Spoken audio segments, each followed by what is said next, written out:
บติไล่นางไล่อันคณะอันประจานคนอื่นแต่ว่าเจ้าของดีมันเถอะเสียงเสียงผมสบายดีเด้อพี่น้องเด้อทุกคนอันนี้หันคอยบติ FC สั่งมันพี่น้องเลยบติขอโทษ FC ที่สั่งมันเกือบอันนั้นมันบักลงบักหลายนะบติด้วยแบบสั่งแบบบ่คืนนะเบิ่งปากมันน่ะเนาะพี่น้องเนาะแต่พอเขาสั่งมัน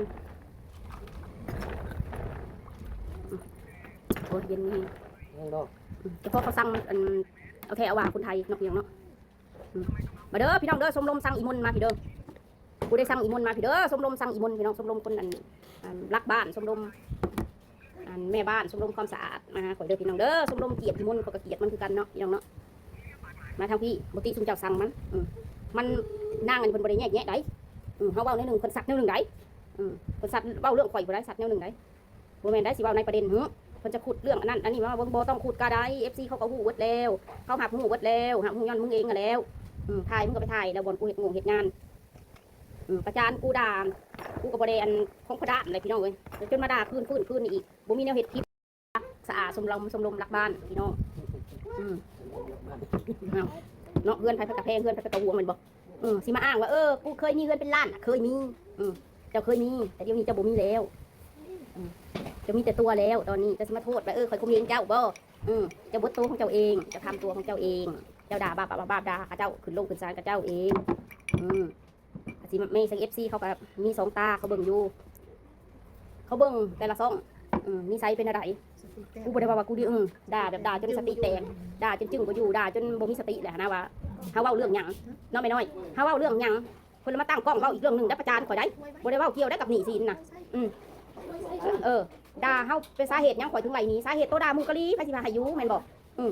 ตัวด่า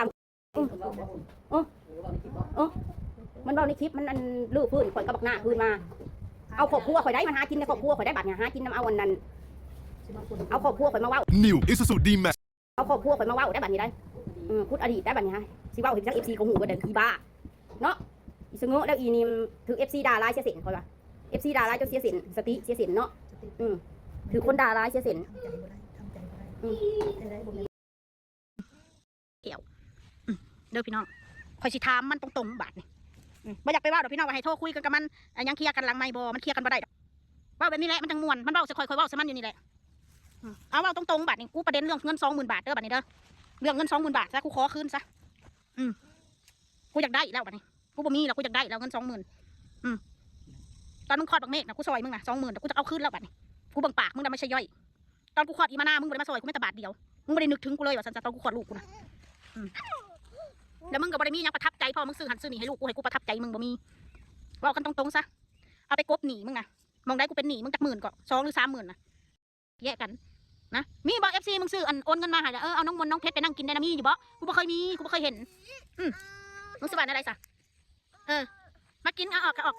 กกันกูก็ว่ากูผู้หนึ่งแล้วออกไลน์กูซูนั่นกูสิบอกว่าให้ซะเพราะฉะนั้นนะมึงมาว่าน้ำอยากน้ำกินกะสิมาอ้างติอ้างกูอ้างไปเลยกูทวงบัดอันใดของกูทวงบัดถ้าบ่ถือใจกูทวงแต่กูว่ามันจักสิได้คืนหรือบ่ได้คืนก็สร้างเพราะว่ากูไว้ในใจแล้วมึงหาเงิน3 เดือนนี่เฝ้าหาแล้วก็เฝ้าไปปิดหนี้มึงได้มึงปิดหนี้ให้กูน่ะนั่นแหละมึงคิดเอาเด้อกูอยากว่าลายกูอยากว่าลายเพราะว่ากูคิดว่ากูให้มึงละลายกูมึงให้กูกล้าว่าได้เลยมึงมาถูกกูมาเหยียบยานกูตอนกูบ่มีเฮือนนี่มึงเห็นกูล้มมึงเห็นกูมีปัญหาขึ้นลงขึ้นซานมึงมาเหยียบมาย้ำกูนะมึงดูถูกกูมึงเห็นกูมีปัญหาแท้ที่มึงใส่กำลังใจกูมึงกลับกายมาเบ้าใส่กูมึงมาเห็นแต่กูเสียมกเสียใจ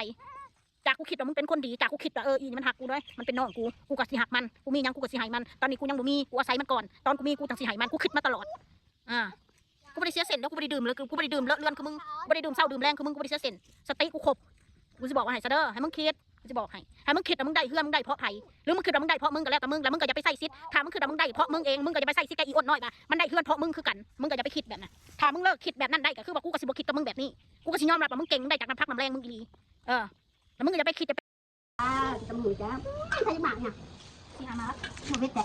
ขอเท้าด้วยขอเท้าลูกเบิ้งไงก็ต้องเบิ้งมือถือมันห้อนเลยพี่น้องเลยก็ต้องเบิ้งให้มันห้อนก็ทำให้ขี้ร้อยยุดไป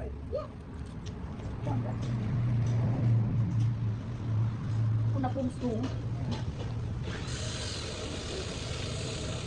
ถ้าลมแน่ลมแรงมาก ทำมันร้อนอยู่ห้อน ข้างหน้าแต่มันมี ก็จะต้องหนอน น่าจะพกหนอก มันก็เก็บเอาไป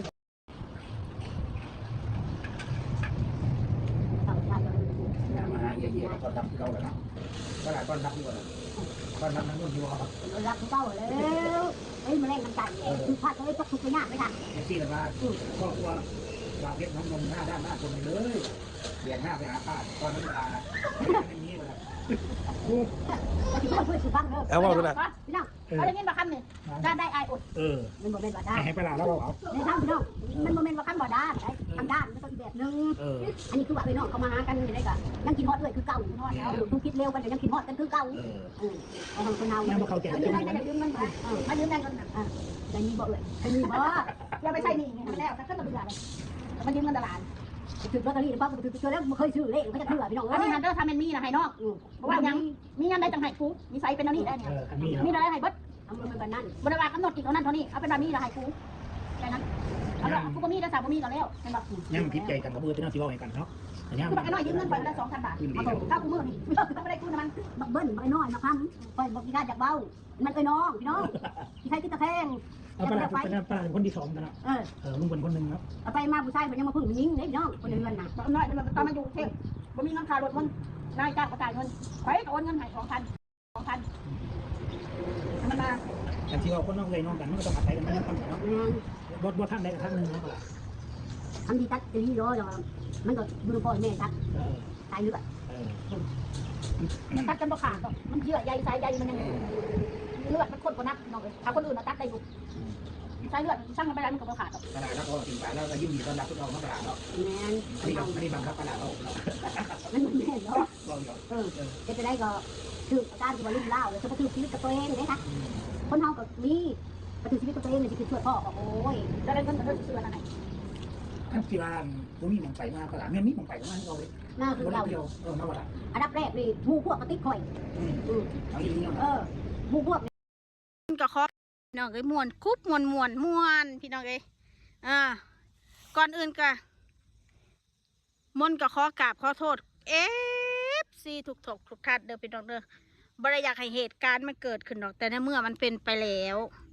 ก็อยากเว้านะเว้าต่อเนื่องมันขั้นเขียวประเด็นเรื่องเงิน20,000 บาทเด้อบัดนี้เด้อเรื่องเงิน20,000 บาทซะกูขอคืนซะกูอยากได้แล้วบัดนี้กูบ่มีแล้วกูอยากได้แล้วเงิน20,000ตอนมึงคลอดบักเมฆนะกูซอยมึงนะ20,000แต่กูจะเอาคืนแล้วบัดนี้กูบังปากมึงน่ะไม่ใช่ย่อยตอนกูคลอดอีมานามึงบ่ได้มาซอยกูไม่แต่บาทเดียวมึงบ่ได้นึกถึงกูเลยว่าสันจะตอนกูคลอดลูกกูนะแล้วมึงก็บ่ได้มีหยังประทับใจพอมึงซื้อหันซื้อนี่ให้ลูกกูให้กูประทับใจมึงบ่มี ใหม่แพนทีน